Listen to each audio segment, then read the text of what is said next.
Иоаннские притчи. Наследие святых отцов. Притча о спасении.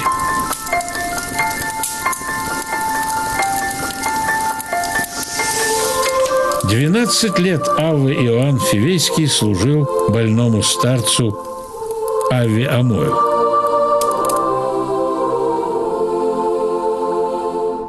Хотя Иоанн много трудился для старца, но старец в течение всех 12 лет ни разу не сказал ему «спасайся».